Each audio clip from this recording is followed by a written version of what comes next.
Today's episode is brought to you by One Shot Energy Voice Drops. They are a low-sugar yuzu honey lozenge that soothes and protects your throat and voice with an infusion of slippery elm, marshmallow, and licorice root. Whether you are a full-time gamer, public speaker, pastor, preacher, teacher, maybe you like doing podcasting, you got to get your hands on these voice drops by OneShotEnergy.com. Be sure to use my promo code AMBGLO for 10% off your entire order. OneShotEnergy.com. What's up, family? Thank you for joining us. We are live on YouTube, Twitch, Kick, and Rumble. And then we're also going to be live on Apple Podcasts, Spotify, and every other podcast outlet out there. And we're just excited to be here. It is Monday, 12:48 p.m. here in the PNW. So for anybody that, if you haven't shared this out, thank you in advance for doing so. We're going to be live with our content today. Title for today is Ziplock Bag Fellowship. If you want to know what I'm talking about, be sure to stay. We'll be live in 48 seconds.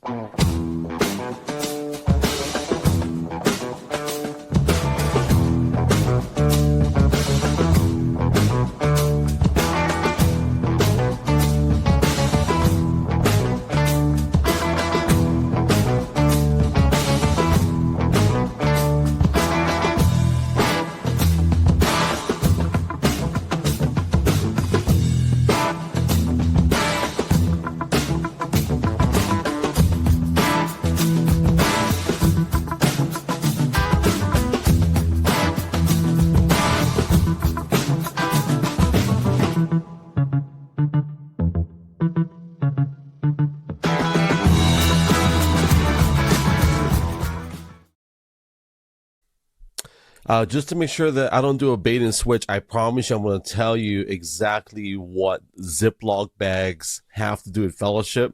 And if you're from Hawaii, you know what I'm talking about. If you are familiar with Hawaiian culture, you know exactly what I'm going to. So let me go ahead and just throw it out there. So I don't want to be like a salesman who does a bait and switch. I hate bait and switches. So Ziplock bags in fellowship, when it comes to Native Hawaiian culture, has everything to do with providing for our guests. Okay, so if you come to my house and I say, hey, it can be whoever, it can be Alex, it can be TNT, it can be my neighbor down the street. Hey, come to my house Saturday. We're gonna grind. We're gonna have like some Hawaiian food and we're gonna have music. But before you leave, we're gonna have all these boxes set up with just a bunch of gallon-sized bags, and we're gonna fill it up with all the food that you just had. And a lot of times we don't ask, we just say, here you go. Part of the culture is that, we want to be a blessing. We have that, family, people say ohana atmosphere, but it's really just to bless people, right? And so that's all I'm going to share about that, because there's a lot more to the dynamics of that, what I just said. But I wanted to throw that out there. I don't want to be a bait and switch kind of a guy. So, but first of all, thank you for being here, man. We appreciate you guys. For those on replay, I have a lot more replay listeners, I think, than live. And I'm so grateful to have what we call an RSS feed. For anybody that does podcasting, man, like it is so, it seems like a dinosaur. At least that's what we thought when it came to social media.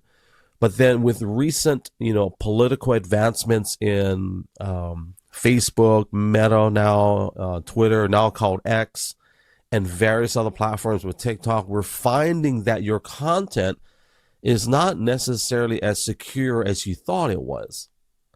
And it's funny how now we're going back to 20 plus years ago where podcasting started. And now we have the ability to put our content out there and we own it. It's ours. Nobody can say, hey, I don't like your political stance. We're going to take it off the shelves. Truth is, once I create this, it's out there. It's a historical document, whether it's audio or video. And so I'm grateful to be able to have this voice. And before I get into our meat and potatoes today, there's an announcement for this Thursday. I'm going to be doing a podcast at Sora Sushi. For those of you familiar with that franchise, it's in Oregon, and it'll be my second time doing a podcast organically there, and should be fun. I'm trying to iron out the times. I know I said 11 a.m. Pacific, but it looks like it might be a little bit, maybe half an hour prior or after. So I'll try my best to start at 11. I'm just throwing it out there that sometimes when you set up on location and you're kind of like you're not you don't have a big team, it takes a minute to get all the lighting and the mics and the cameras and just make sure everybody's comfortable. After all that's set up, you take a breath, you're like, okay, let's do this. So anyways, this Thursday, 11:30, we'll just say 11:30 a.m. Pacific Standard Time. Whatever time zone you're in, you got to do the math yourself. So I'm not good at doing the time zone math like how I used to. But going into today's topic, Ziplock Bag Fellowship, and I asked my kids before I went live. I said, "Hey, help me pick a title." And there's so many different titles I use, like the Art of Fellowship, and as appropriate and professional that the Art of Fellowship sounds, I think Ziplock Bag Fellowship fits perfect. And so one of the things I really felt led to talk about today, and something that God blessed us with yesterday, was the ability to hang out with a family.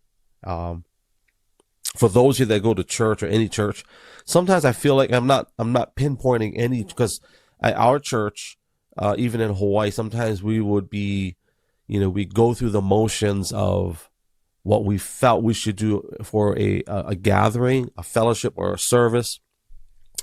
And as soon as the bell rings, everybody's out the door, right? I don't mean literal, like I'm kind of relating it to school, but it's kind of like, you ever been, like, if you remember when you went to a school that had bells? I don't even have bells today. So, but I remember when I was a kid, man, as soon as that bell rang, it can be for lunch, it can be for recess, for sure when school is done, man, we're like, our bags are on our shoulders and we're like just running out that door, right? Running to the bus stop. We're running to, man, what is the name? I can't remember. I want to say Itsu's, but I don't think that's the name.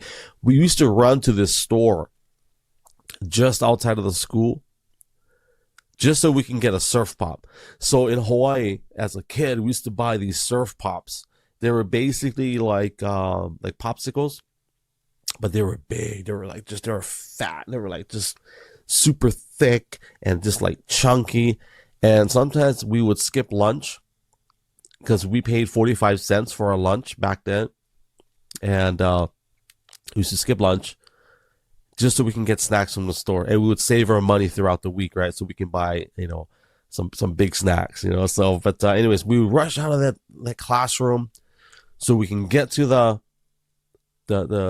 store. I don't know what to call it. It was like a candy store, whatever. It was a convenience store. And we grab our surf pops, we get out of there, and then we go run to the bus stop because we didn't want to miss the bus. Nobody wants to miss the bus. For some reason, as a kid, you think if you miss the bus, it's like the end of the world. It's stressful. For us kids, it's very stressful, And so that was the culture back then. And whatever friends we had, that was like our group, right? Like, there's this one kid named Solomon, and Solomon, I'm not sure if you're ever going to watch this. Hopefully you're still alive, but there's this kid Solomon. He used to ride the bus with us. He was kind of like one of those, I'll just say weird kids. We thought he was one of those weird kids. And there's some others, and our friends Michael and Tommy Saw, they were Koreans, and their dad was, he was a woodworker. So anyways, we had this crew of kids, and there are some bullies that were on this. But my point is, like, we were one crew. Not necessarily all friends, but we were like one crew that would get onto this bus. So the whole point of this bell ringing, getting out of the classroom and running to the store and getting into the bus, we can go home and we can play our video games, our Atari 2600. We do our chores.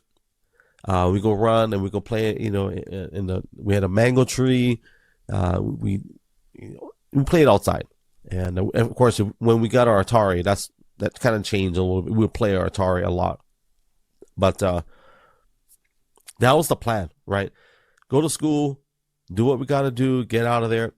And I feel like sometimes in church settings, for people that go to church, sometimes I feel like that's kind of how we are, right? Like the kids got soccer tomorrow, or I got to go to work at 4 a.m. So let's hurry up and get home. Let's just relax and take a nap, whatever. A lot of guys, I don't know what it is, but sometimes the sofa just calls my name on Sundays. I don't know why that is. But one of the things I'll share today, and I'm not going to preach on this podcast today, but what I will say is that the Bible, it does talk about not forsaking the fellowship amongst believers. Part of that is it's not just hanging out; it's the sharpening of iron sharpening iron, right? The crazy thing about fellowship is that it's a great way to eliminate cliques. If there's a such thing in churches, right? Let's just pretend, or in any gathering, it can be in your workplace. When you have a gathering, it tends to eliminate cliques, or potentially, not always so. Sometimes the cliques just stick together no matter what. It depends on the host, right? So yesterday, after service, we had an opportunity to hang out with a family. And we were just talking. I think we were talking for, I don't know, 15, 20 minutes. And usually the culture on Sundays for most churches across America is, as soon as the pastor prays and the service, everybody's boom out of there. Some will hang out for a few minutes, and some will hang out longer than others. We hung out, and we were just talking to this family, and everybody had already left. And just felt led, you know what? Hey, why don't we go over here? So we were able to spend time with this family. We took them out to eat, and I learned a lot yesterday about the investment of time and how important. Because there's a lot of things that we kind of knew about each other, this family and our family, but we didn't really know in detail. And sometimes when you're in a public setting, you have like, I don't know, a minute or 2 minutes or 3 minutes or 6 minutes to get to know somebody, and then you got to sit back down, or you're gonna, it can be. And this goes for a business meeting, right? This goes for conferences. This goes for, and as exciting as the public gathering is, the fellowship, there's different facets to that. There's different chapters, if you will, that will enhance, I would just say, your lifestyle. And I made some notes today. I really want to go through these things to kind of cover what fellowship is. And so for anybody that maybe in your part of the world, and I wrote down these words, Kani Kapila, that's Hawaii, right? Where we kind of hang out, eat, play music. A lot of people use the word potluck, where everybody brings a dish or food, like a food item, and you just, I think koinonia, I think is the Greeks. For people that know Hawaii, I'm going to use a lot of Hawaii reference today, but like a luau, right? So a luau would be like, traditionally an entire village would come together and just, whether they hunted or fished, gathered certain foods, and they put it all together. And after a long day of just working and celebrating, it can be music, they come together and they have a huge meal, and everybody just hangs out. Talk story. We say talk story. You can say fellowship. We get to learn about each other. And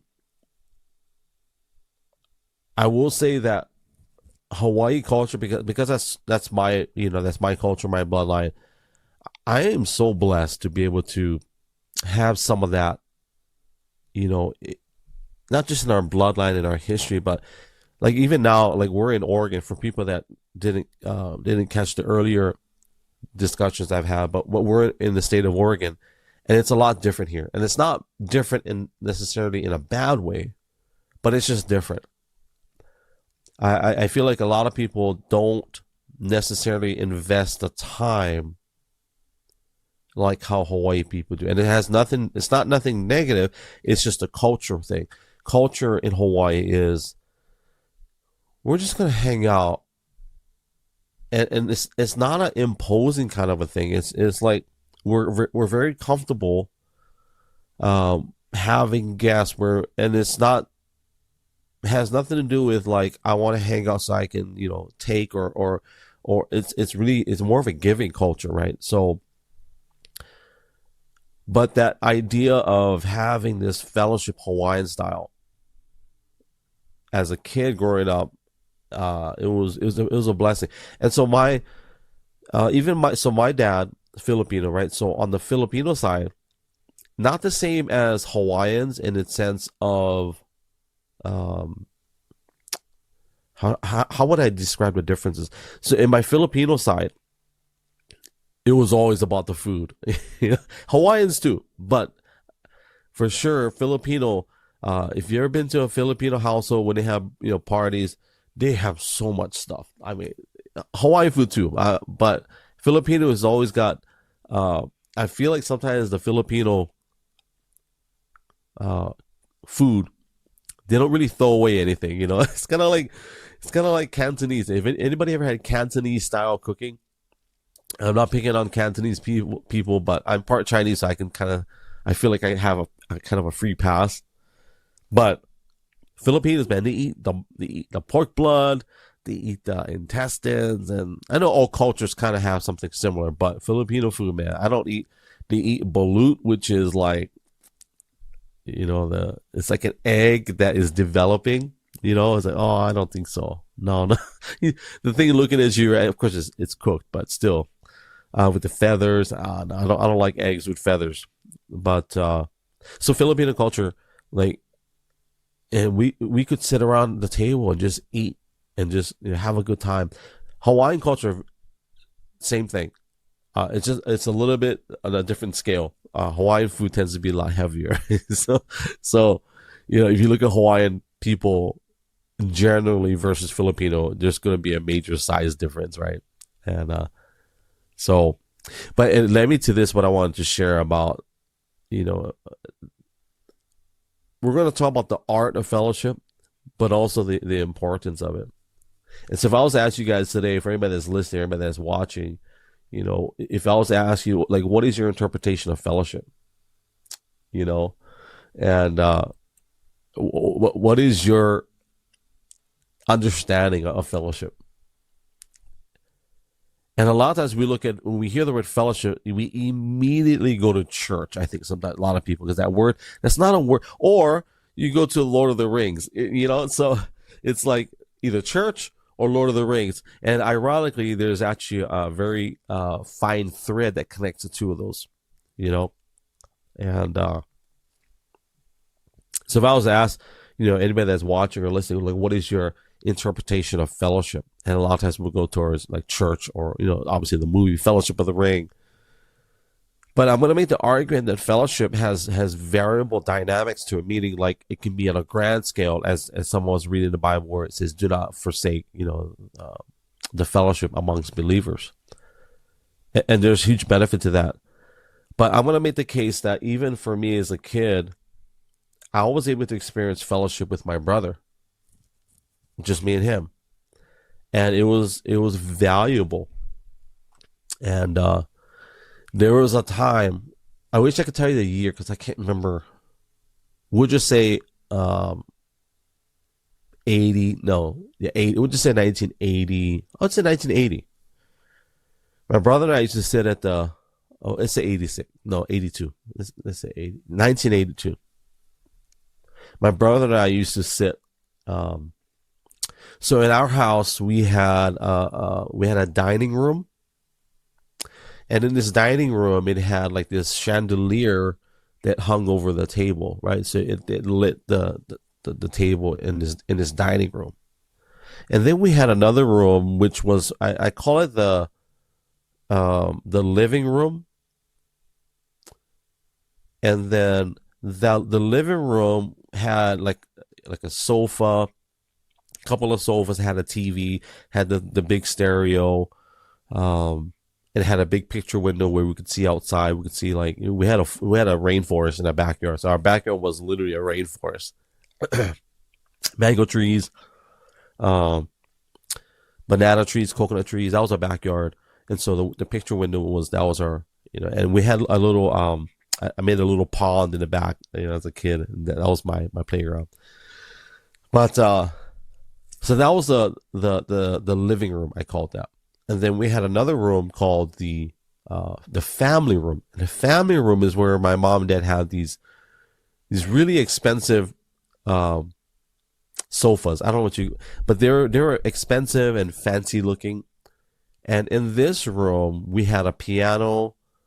Ah, man, I'm pulling up all these memories now. We had a piano, and then my dad had another stereo in that room, which was kind of like an expensive stereo. So the other one was more for like him using every day, and he had another stereo in there. And then it was all this fancy, photos or art. I don't think it was artwork, but pictures in the family room. But there was no TV. So there was no TV in the family room.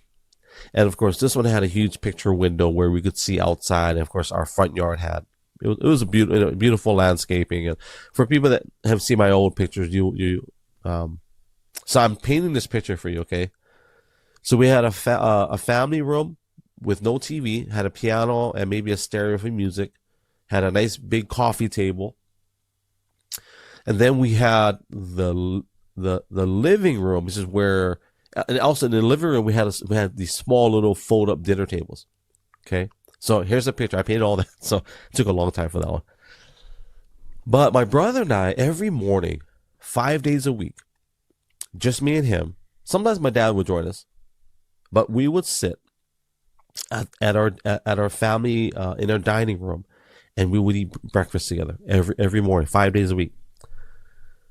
Sometimes we were rushing, sometimes we woke up late, for school, but we would eat cereal. And our routine was we would sit at the table and we would eat cereal.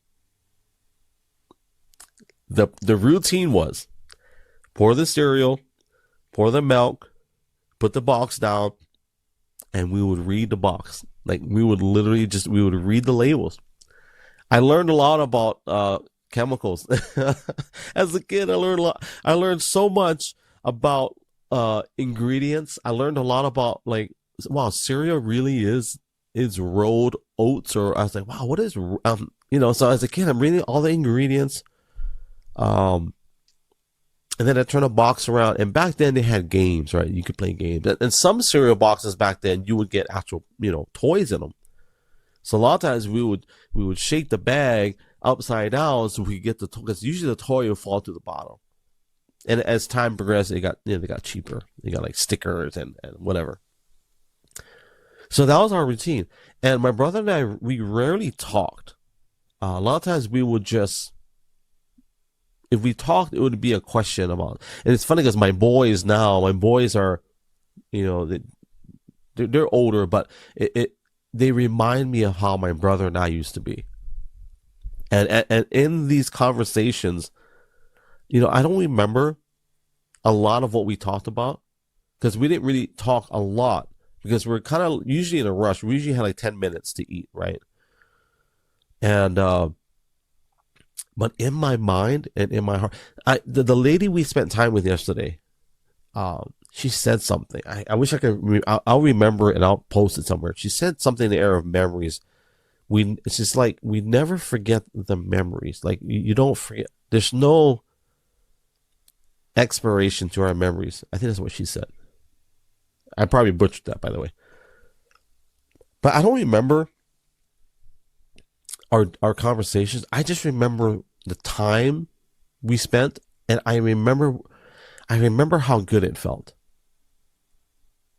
And even now, I'll be turning 50 this year.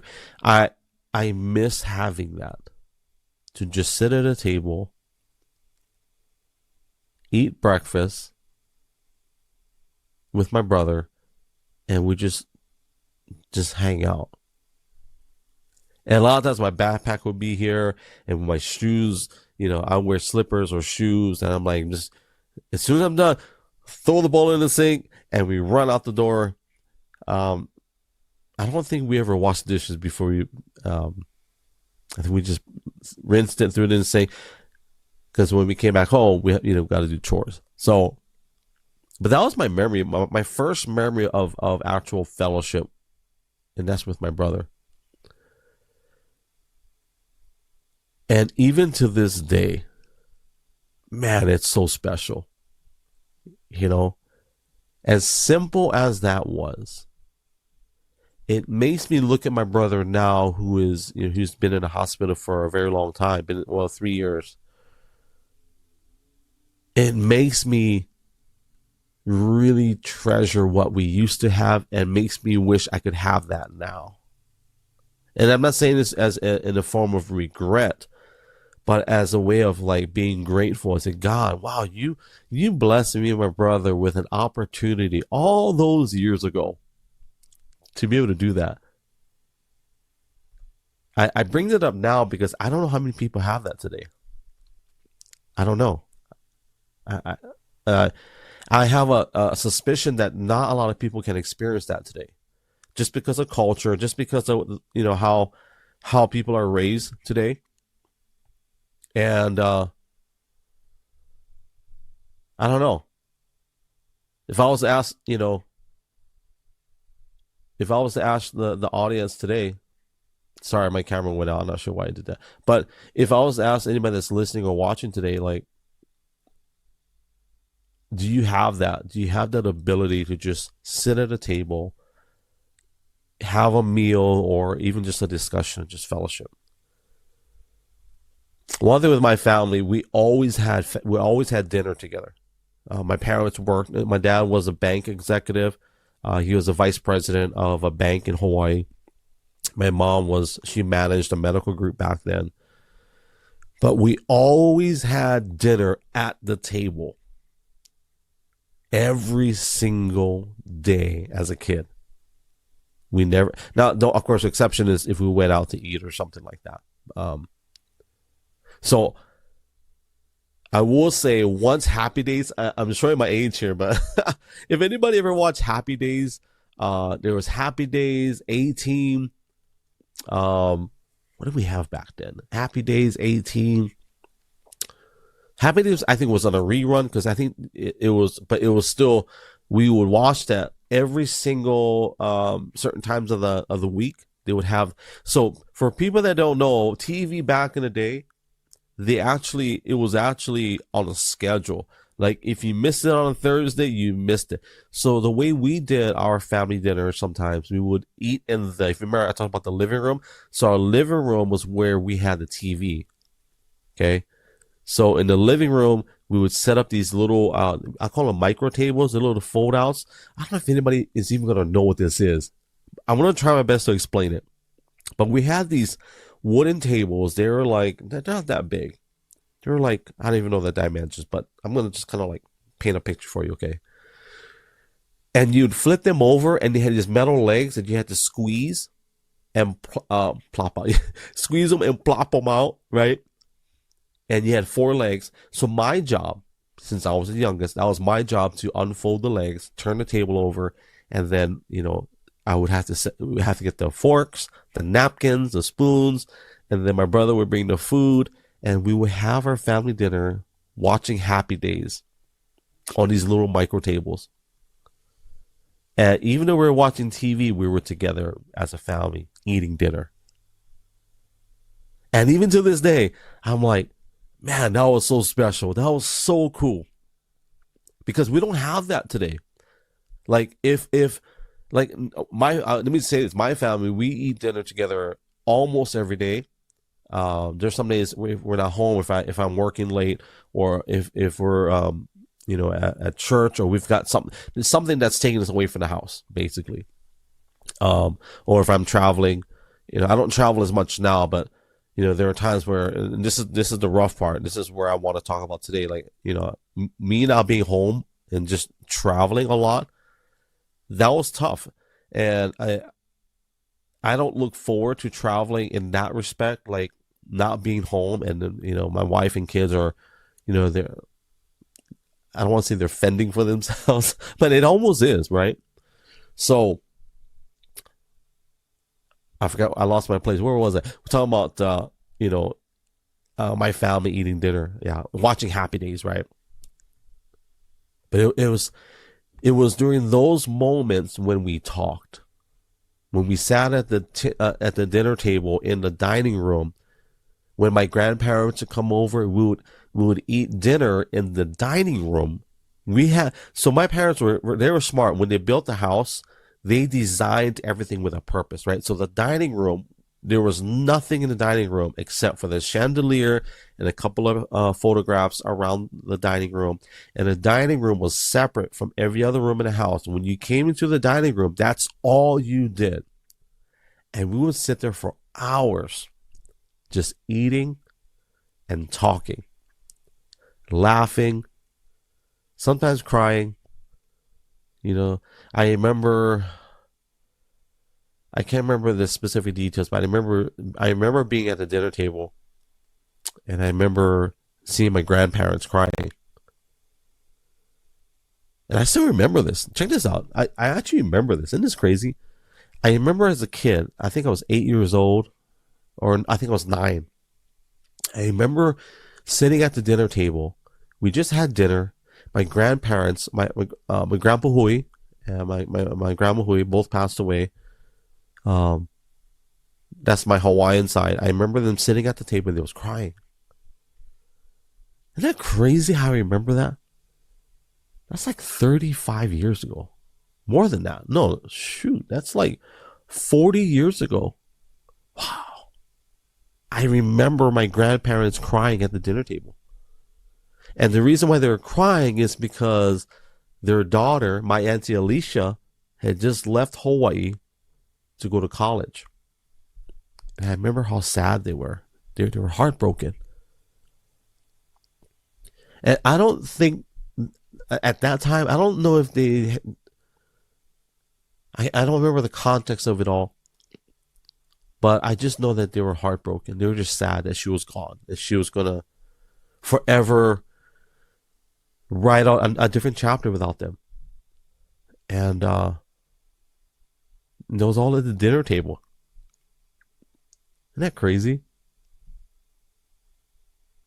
I remember learning about so at the same dinner table, the same dining room, my grandmother used to teach me how to eat fish. This is something, a detail that I always will remember. She taught me how to eat fish. And so for people that, if you're from like a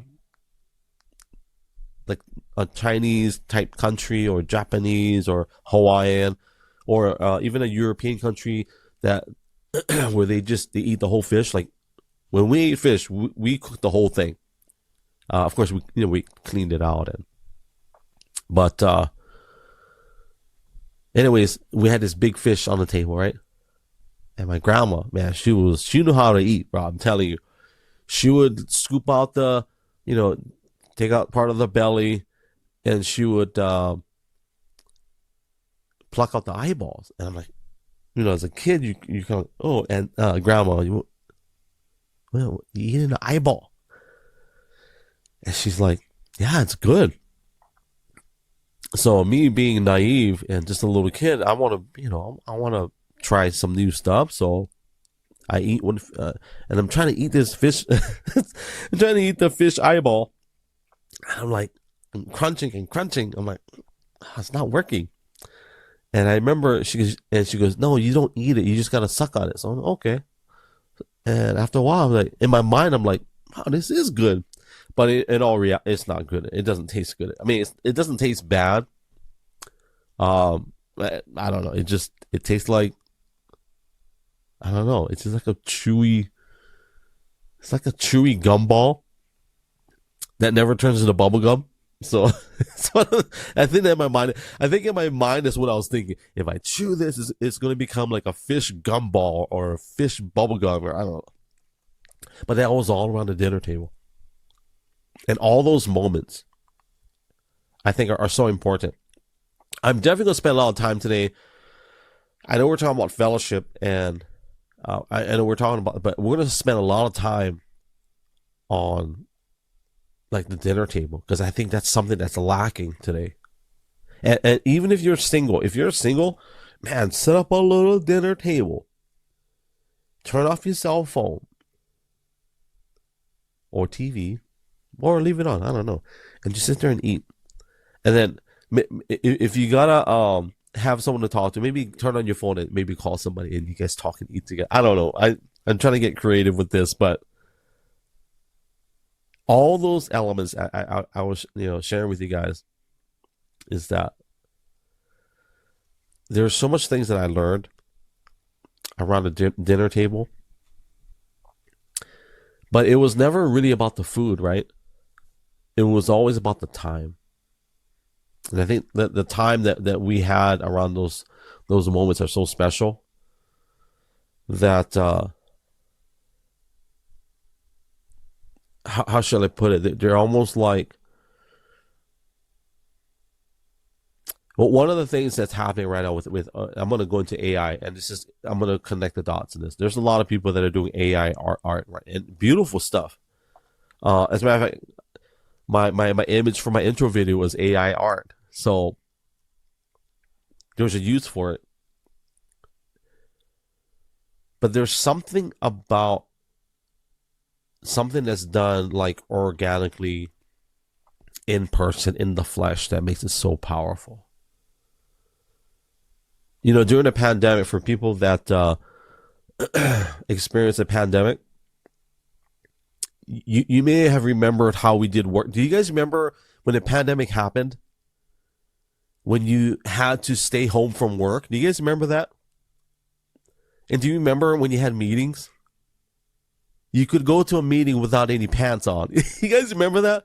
You remember you could show up to work without pants? You can just wear your underwear? Isn't that crazy? And I know I'm making light of it. I'm joking about it. But so for those that know Joey, so when we had our cryptocurrency company, that we had a team of 10 people, I think. And so we did a few meetings where, in person, not in person, but remote meetings, right? And it was crazy because I didn't meet half the people that were on our team. As a matter of fact, I don't even know them. And we had these meetings, and there was no requirement, there was no dress code, right? So, and as cool as that was, and for people, and man, God bless, technology where people could still work. But there was a dynamic that was missing, right? There's stories, you guys know what I'm talking about. There's stories where people, they would get a job during the pandemic, and they would do these meetings, and then when they show up in person, it's different. It's almost like I kind of know you because we've been talking, on a screen for the past year. And then there's people that were working in a organic brick and mortar location, wearing a mask, and then when they finally take the mask off because the mandates are over, they look at each other and like, this is the first time I'm seeing your face, right? And there's something about that connection that matters. And I'm not knocking anybody that has a company where that's how you do because that's very important, right? We've done that, so we understand that. and even now, my wife has, she does these prayer meetings, and even that's done because, some of the people are going to be thousands of miles away. And so, but the value of that fellowship, it increases when you are amongst each other, right? There's just something about that. Yesterday, when if you missed the beginning, you can rewind later. So yesterday, when we were able to take this family out for lunch yesterday, and here's what I'll say. I remember we were talking outside of the church yesterday, and I hear God just say, "Hey, just take them out to eat." So we took them out, and in Hawaiian culture, in my culture, in my family culture, if I ask you, "Hey, let's go out to eat," or "Let's go somewhere," and I invite you, my culture, the way I was raised, was I pay for everything. That's just how, and it's not a pride thing. It's not It's not I'm a better than you thing, or it's not that I think that you can't afford it. It has nothing to do with that. Maybe you can. Put it this way. So one of my friends who's got Guku loads more money than I do. Even when we went out to eat, if I invited him, hey, I'll I got it. But so, anyways, the yesterday there were two occasions where they offered, they threw cash on the table. No, I don't want it. Here, take it back. And it's not a pride thing. It was in that moment. It was all about I asked you, so I'm going to take care of it. This is what we do, right? And so now another person in the same family offered, and I didn't want to make them feel bad because that's not what it was about, right? And so I said, listen, and I told them this is how I was raised, and to make it more to lighten the pressure, what I said was, I'll tell you what, here, take the money back. Next time you go out to eat or get coffee or whatever, you can use it then. And the beautiful thing about having conversations and fellowship like that for us, and I'm not teaching or trying to tell anybody this is how you should do it, but one of the beautiful things about having fellowship in that capacity is that you're able to bless somebody. But more importantly, on top of that, is that you get to know them, right? And we learned a lot yesterday, just in that one conversation, just in that one lunch meeting with them. And if I was to encourage anybody today, there's a lot of things you can learn by just investing time in people, And I'm gonna go to the gallon size. I'm gonna go to the Ziplock Bag Fellowship because that's my title today. So I told people in the beginning, I don't want to bait and switch you. So I'm going to go into detail what Ziplock Bag Fellowship means. So for those of you that came in late in the conversation, in Hawaii, every time you go to a luau or you go to my family dinners, we always have Ziplock bags at the ready. Like we have the gallon size Ziplock bags, and they're open and they're ready. And the reason why we do that, when we're done eating, we're gonna pack all the food in bags. We're gonna make the rice. We make the fried noodles. If you get lau lau, if you get kalua pig, if we have whatever poke usually it's gone. We don't send poke on poke. We eat it. So, but we make the bags. And the reason why that's important is that.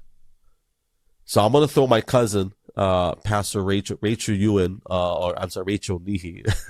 So some of you guys may have met her. Maybe you've seen her before. But her and her husband, Jared. So my cousin Rachel, she's Hawaiian.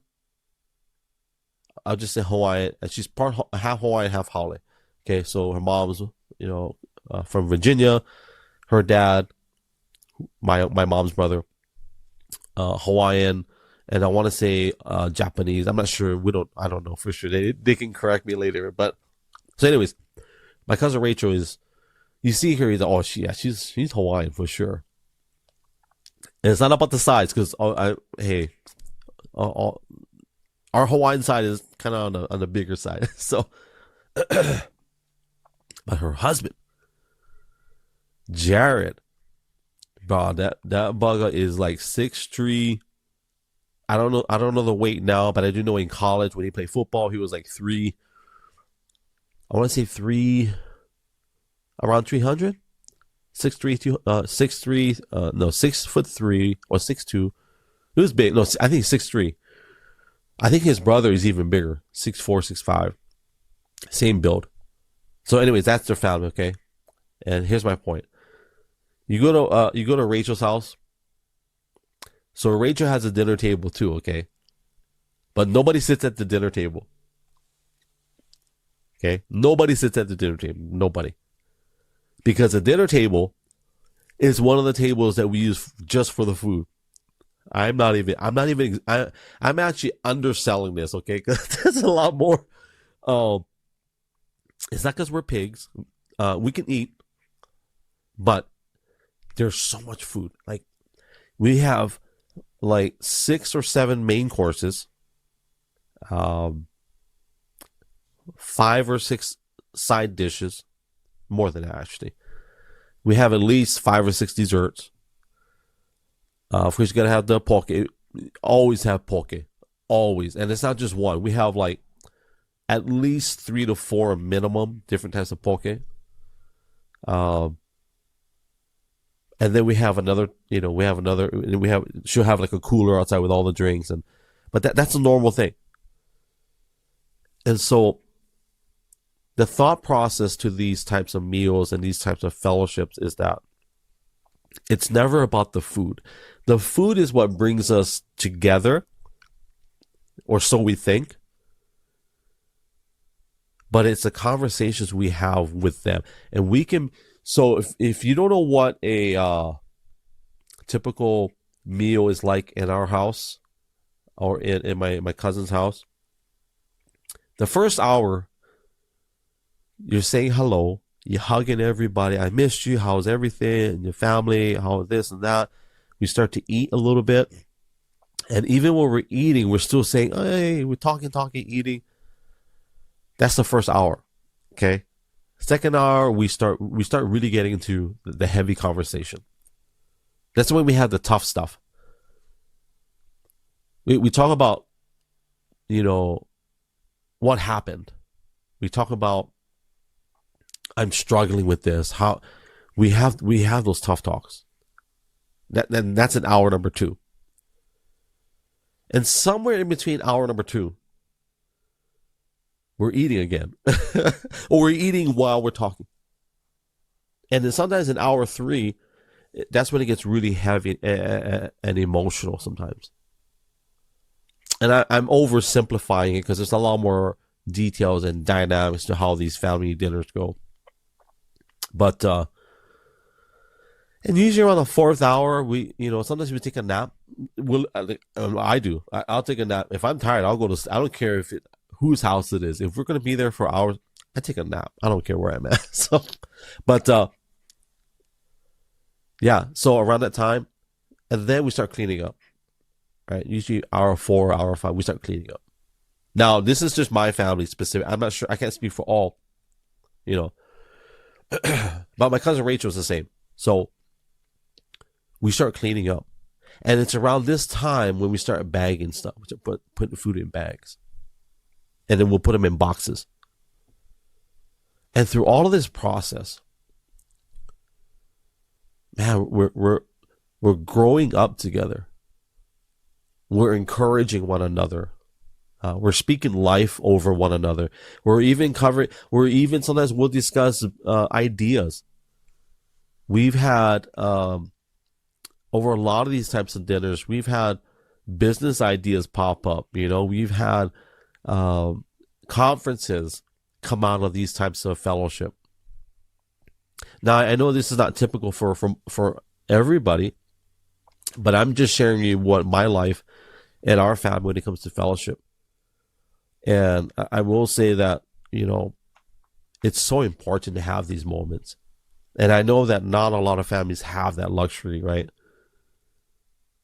If you remember the movie, and we'll go to Lord of the Rings, because I think that's a connecting point for a lot of people. All of the things they experienced in that movie, right? Where they, I have my bones to pick with that movie because it was a very long movie, a long series of movies. But it was all about breaking bread with one another and a fellowship, even through all the hardships, right? I think there's something we're missing in today's culture, right? And even in like when we go out to eat, I have to like tell myself, put the phone down. And sometimes I even have to tell myself, don't look at the phone. Sometimes I'm actually looking at my phone right now, and the notifications pop up, right? And I got to tell myself, turn your phone over so you don't look at it. And for people that like our income sometimes is tied to our phones, right? The way that we make money, our business or whatever. So sometimes we kind of have to check. But here's what I'll say: when you're in a moment like that, carve out that time. It's so valuable. It really is. I'm glad I didn't have a cell phone when I was a kid. I'm so glad I didn't, because I would not have those morning breakfast moments with my brother. You know what I mean? I would never have had that. I wouldn't have had that luxury. And I don't know how kids do it today, because everything is like in their face all the time, and adults too. Like, we know more about world events today than I did when I was, you know what I mean? Like, and it's not even monumental. It's not even like catastrophic. Like, when I was a kid, we found out about world events only if they were catastrophic.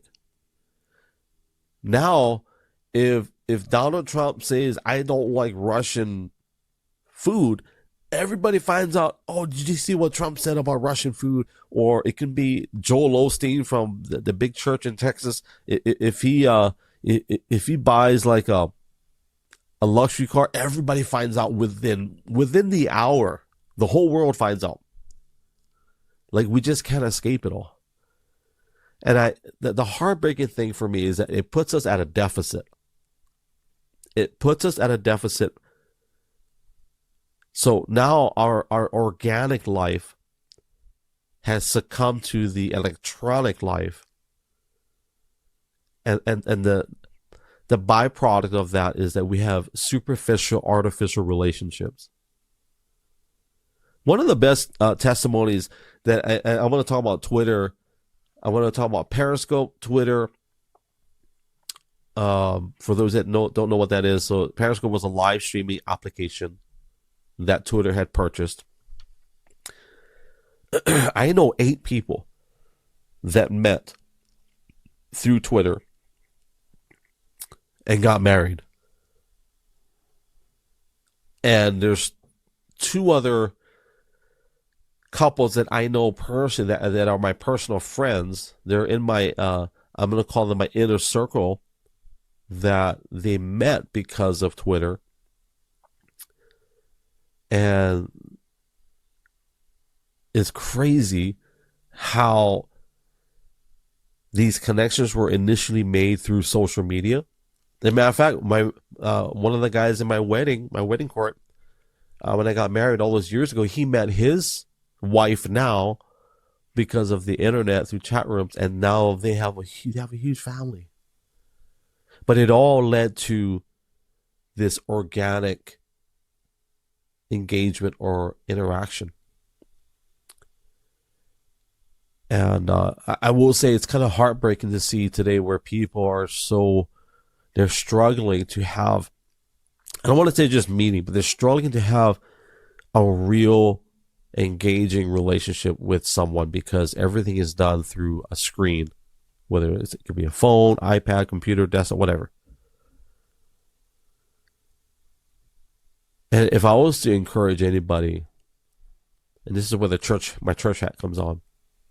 I met my wife, through the church, and I'm glad that I did, because I don't know if I could, I don't know how people do it today where they're looking for relationship. And I'm not saying like, anything inappropriate, but I'm just saying like just to have connection, right? I don't know how they do it today.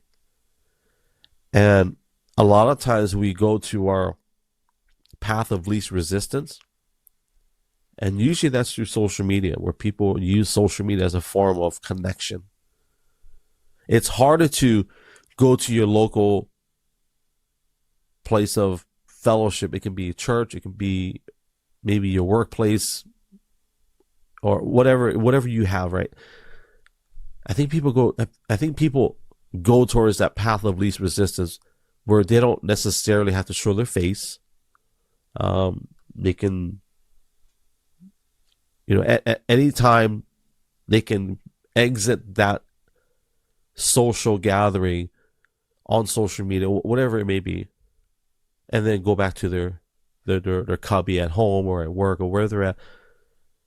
If I sit in a room with my wife, and matter of fact, she's probably waiting for me right now, but I am in that room with her, and I'm committed to finish this out. Matter of fact, before I went live, and we're probably going to talk about this, but she said, hey, how come you walked away? I was in the middle of saying something. And for me, I didn't even think anything of it because my mindset and my eyes were focused on getting my notes ready, getting all of my quote unquote technology things ready. But to go back to the actual art of fellowship, or what I call today the Ziplock Bag Fellowship, is that once we're committed in this discussion, fellowship, dinner, whatever setting you've got, I'm there from the start to the finish. And the tough part about that is making sure your cell phone is turned off, or it's turned over, or it's not on silent. Sometimes, this is a funny part. Sometimes my wife, she'll text me. Right? She'll text me. And guess where she is? She's right next to me. So, sometimes she'll text me, and I'm literally right next to her. That's sad, people. If your spouse has to text you, and she's sitting right next to you. So here's what I'll say. If you want to build some value in your life, I don't want to say value necessarily that you don't have value if you don't, but to build some organic value. When you get out into those organic moments, man, turn that phone over, put it on silent, turn it off if you can. I understand some of us can't. I get it because, some of us have a lot of money tied to our phone being on. So I totally understand that. But when you have that moment, carve it out and specifically make it relevant. Well, one of the worst things I can do to my wife is, be on my phone when she's talking to me. And I do it unconsciously. I'm like, I don't even know I'm doing it sometimes. And that's bad. That's bad behavior. If my kids do that, and my kids don't have cell phones. Actually, my daughter does, but they don't have social media. So, and what I will say is that every time I have a carved out moment of time, I got to make sure, hey, turn the phone over. And don't trick yourself, okay? So don't say, "Oh, I need my phone to fact check while we're talking." Don't. I do that a lot. I'm guilty of doing the whole Google thing because I want to know, and it's force of habit, right? I don't know if anybody else. I don't know if maybe it's just me. Maybe I'm the only one that fact checks conversations while I'm in or don't do it, because next thing you know, you're gonna close out the Google. And then you're gonna go to your Facebook Meta. You're gonna go to your Twitter. You're gonna go Chat GPT and draw some action figure. You're gonna have to do some action figure. I'm like, I don't know. And by the way, I don't know what that's about. I'm trying my best to not get into that. I don't understand it. As a quote unquote content creator, I don't understand how so many people are jumping on that bandwagon. I get it. It's cool. I told my wife, I told my wife that, yeah, it is pretty cool, but I don't know. I don't want to do it just because everybody else is, So, anyways, turn off the phone. I got to remind myself, don't fall into that trap of fact checking while you're in an organic conversation.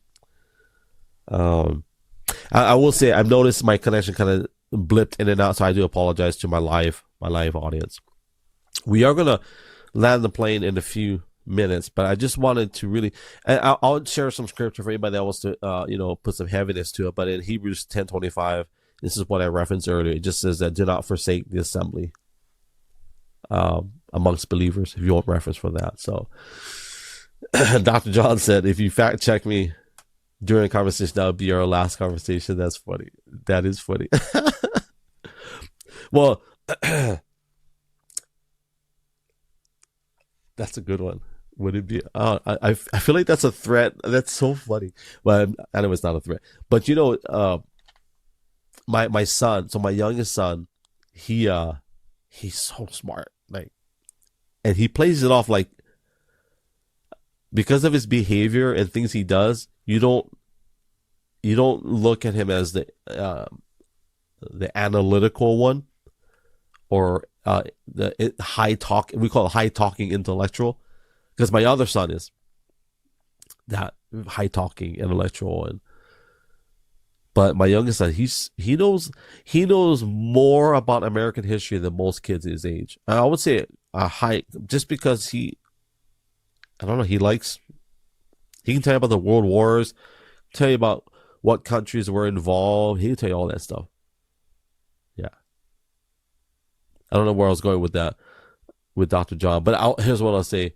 The fact checking. Yeah. So my son, sometimes he'll we'll be in the middle of something, and he would just talk to the Google. Right? We have Google all around our house, and so he's always asking for facts or information. Like if we tell him something, he doesn't believe it, you better believe that he's going to ask Google for the answer, And so that's what I'll say with that. But in the moment of your organics family, keep it non-GMO, if that makes any sense. And I'm going to close out with the Ziplock Bag Fellowship for anybody that's like, well, I was waiting for you to explain that. So I explained it twice already. So in closing, this is how I explain it. I'm going to read this last comment before I close it out. So Dr. John says, being kind of that, but there is some truth that I would see it as a highly offensive. Conversation is a relationship, not a factual. True. Very true. Very, very true. If you guys are not following Dr. John, he's a dear friend out there in Canada. We did a podcast together last year. Wow. But in the area of Ziplock Bag Fellowship, this is what I'll say. The connection I made in the beginning was, you come to my house, you go to my family's house in Hawaii. Although we packed the bags full of food for you to take home because, we have more than enough food. Even yesterday, I know I'm going sideways, I'm going to come back. Yesterday we had Chinese food, right? And so we order Chinese food. Everybody orders and we just spin the table, that spinning table. And we just ate and we ate and we talked and we ate. And then when we were all full, we packed the food in boxes and we just gave it to, the family. And it wasn't, like I said, it was not had nothing to do with pride it was all about blessing. All about being a blessing. In that lunch, in that meal, in that fellowship, it's all about being a blessing. And in Hawaiian culture, when it comes to the food, even though we're packing, the kalua pig, the Hawaiian food, the lomi salmon, the fish, whatever we had, outside of it being a blessing, I can tell you this, when there have been times when we didn't have a lot of money, we didn't have enough food for the week, and going to those parties and going home with literally 10 pounds of food, you know what I mean? And you put it in your refrigerator. So that art of fellowship has much more than just a conversation. A lot of times we look at fellowship as conversation. But the art of it truly is not just talking. And it's not just about breaking bread and having juice or wine, whatever it is how you do it. But it's literally pouring into one another. That it develops something so lasting. And I can't help but go back to 1982. When my brother and I was 7 or 8. And I can't stop thinking about this entire time I'm doing this podcast, how much I miss sitting at the table with my brother eating cereal and reading the box labels, and me and him fighting and arguing over the toy that would be in the box. I can't stop thinking about those moments because it was so special.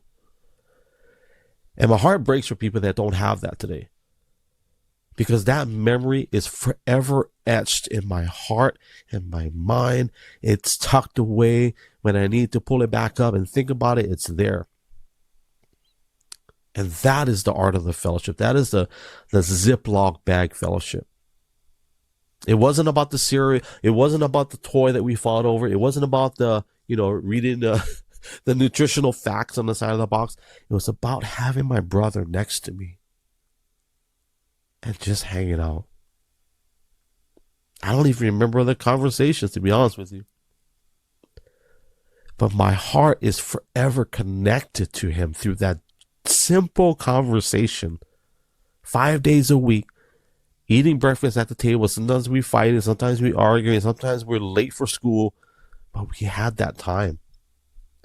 And it was so special.